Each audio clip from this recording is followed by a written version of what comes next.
Video પૂરેપૂરો જોજો, તમને ખૂબ જ મજા આવશે. મને ટ્રેનની અંદર ખૂબ જ ઠંડી લાગી રહી હતી, એટલે હું બે કાળા મજૂરની વશમાં જઈને બેસી ગઈ અને તેની સાથે વાત કરવા લાગી. થોડીવાર પછી અંધારું થયું અને પછી તે બંનેએ મને મારી સાથે નમસ્કાર મિત્રો, મારું નામ ધીરજ છે અને હું ગુજરાતમાં એક નાના એવા ગામમાં રહું છું. મારી ઉંમર 30 વર્ષની છે. આ બનાવ મારી પત્ની સાથે બન્યો હતો.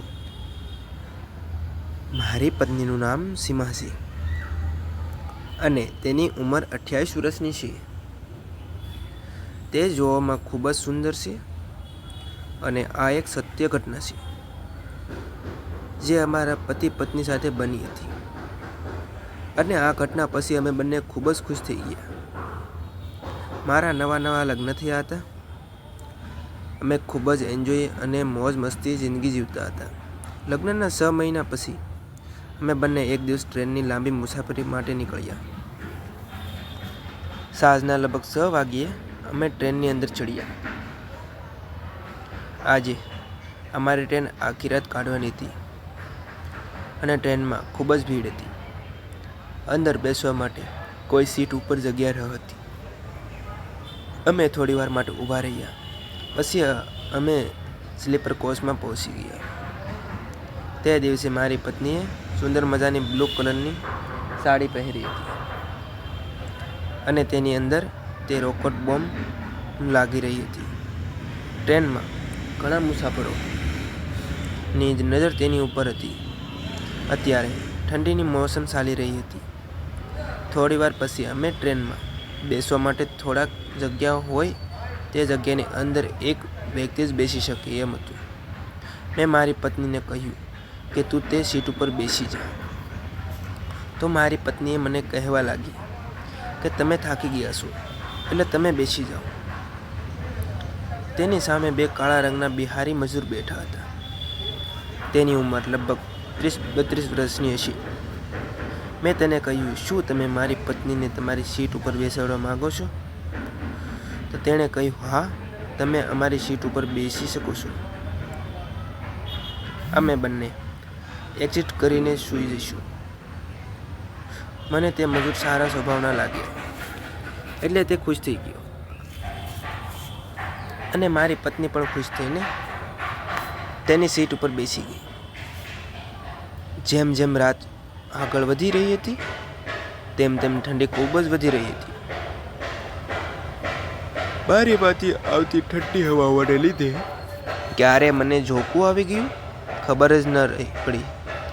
રાતના લગભગ 10 વાગ્યા મારી આંખ ઉઘડી ત્યારે ટ્રેનની અંદર છન્નાટો હતો અને તેની વચ્ચે મને ધીમે ધીમે અજીબ અવાજ આવી રહ્યો હતો. પહેલાં તો હું કાંઈ સમજી ન શક્યો. મારી નજર સામે ઉપર સીટ ઉપર ગઈ તો હું એકદમ ડરી ગયો, કેમ કે મારી પત્ની તે મજૂરની સાથે ગજબની રમી રહી હતી. આ જોઈને મને ખૂબ જ ગુસ્સો આવ્યો અને આ નજારો જોઈને હું હેરાન પણ થઈ ગયો.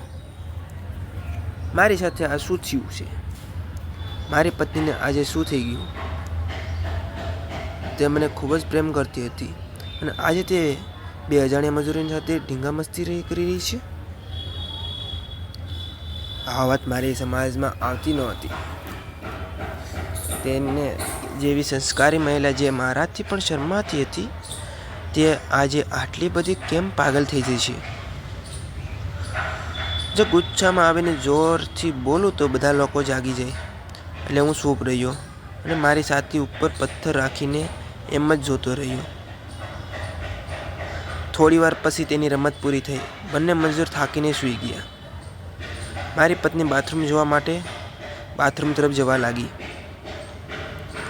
હું પણ તેની પાછળ ચૂપચાપ ચાલવા લાગ્યો. તેને ખબર ન હતી કે હું તેની પાછળ આવી રહ્યો છું. જેવો તેણે બાથરૂમનો દરવાજો ખોલ્યો તો હું પણ તેની સાથે અંદર જતો રહ્યો અને મેં દરવાજો બંધ કરી દીધો. તે મને જોઈને ડરી ગઈ અને તેની આંખોમાં આંસુ આવી ગયા. તેના વાળ અને કપડાં અસ્તવ્યસ્ત હતા. તે મને જોઈને જાણી ગઈ કે મને બધી જ ખબર પડી ગઈ છે. મેં મને સિપકીને રોવા લાગી અને કહેવા લાગી કે પ્લીઝ મને માફ કરી દો. મારે તે બહુ મોટી ભૂલ થઈ ગઈ. હું અજાણતા શું કરી બેઠી મને કંઈ ખબર ન પડી. મને તેની ઉપર દયા આવવા લાગી. મેં કહ્યું તું ચૂપ થઈ જા અને જે થયું છે તે મને બધું જણાવ તો હું તને કંઈ પણ નહીં કહું. તેણે રડતા રડતા મને બધી જ વાત જણાવી.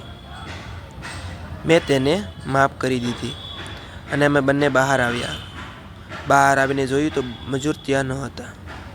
મને લાગ્યું કે તે ડરના લીધે જતા રહ્યા છે. પછી આખી રાત અમે બંને તે સીટ ઉપર સૂઈ ગયા. મેં મારી પત્નીને કહ્યું આ બધું કઈ રીતે થયું તે મને જણાવો. તો મારી પત્ની હસતા હસતા બોલી જ્યારે આપણે ઘરે જઈશું ત્યારે હું તમને બધું જણાવીશ. ટ્રેનની સફર પૂરી કરીને અમે બંને ઘરે આવી ગયા. પછી તેણે સાંજે મને આખી વાત જણાવી. તે કહેવા લાગી જ્યારે હું તેની સીટ ઉપર ચડી તો એક મારો હાથ પકડીને મને ચડાવવામાં મદદ કરી. આ બધું તમને અંધારામાં લીધે દેખાતું ન હતું. તેણે મને હાથથી સહારો આપ્યો અને હું ઉપર ચડીને તે બંનેની વચ્ચે બેસી ગઈ. થોડીવાર પછી જ્યારે તમે સૂઈ ગયા તો મજૂર મારી સાથે વાત કરવાનું શરૂ કરી દીધી. તે મને કહેવા લાગ્યો કે તમે ખૂબ જ સુંદર છો. મેં તેને કહ્યું આવું ન બોલો, મારા પતિ સાંભળી લેશે. તો અમારી વાત સાંભળીને તેણે મારા દિલની વાત જ જાણી લીધી અને ફરીથી કહેવા લાગ્યો કે સાચું કહેશે ભાભી, મેં તમારી જેવી ખૂબસૂરત મહિલા જોઈ નથી. મેં તેને કહ્યું હવે તું મને કેટલું માખણ લગાડીશ. તે બંને મારી સાથે મીઠી મીઠી વાતો કરવા લાગ્યા. મને પણ ઠંડીમાં ગરમીનો અહેસાસ થવા લાગ્યો. હું તે બંનેની વચ્ચે બેઠી હતી અને પછી એ બધું થયું જે તમે વિચારી રહ્યા છો. તેની વાત સાંભળીને મને કોઈ અફસોસ ન હતો. આજે અમે પતિ પત્ની એકબીજાને ખૂબ જ મોહબ્બત કરીએ છીએ અને ખૂબ જ ખુશ છીએ. મિત્રો, તમને આ વાર્તા કેવી લાગી તે કોમેન્ટ કરીને જરૂર જણાવજો. અને જો વિડીયો પસંદ આવ્યો હોય તો વિડીયોને લાઈક અને ચેનલને સબસ્ક્રાઈબ જરૂર કરજો. ફરી મળીશું એક નવા વિડીયોમાં. ત્યાં સુધી આવજો. વિડીયોમાં આવેલા નામ, પાત્ર અને ઘટના ફક્ત કાલ્પનિક હતા. તેનો કોઈ પણ વ્યક્તિ કે ધર્મ કે જાતિ સાથે કોઈ સંબંધ નથી. આ વિડીયોને ફક્ત અને ફક્ત મનોરંજન માટે બનાવવામાં આવેલો છે. વિડીયો પૂરેપૂરો જોવા બદલ આપ સૌ મિત્રોનો દિલથી ખૂબ ધન્યવાદ. ફરી વખત તમને વિનંતી છે કે વિડીયોને લાઈક અને ચેનલને સબસ્ક્રાઈબ જરૂર કરજો. ધન્યવાદ. મળીશું નવા વિડીયોમાં.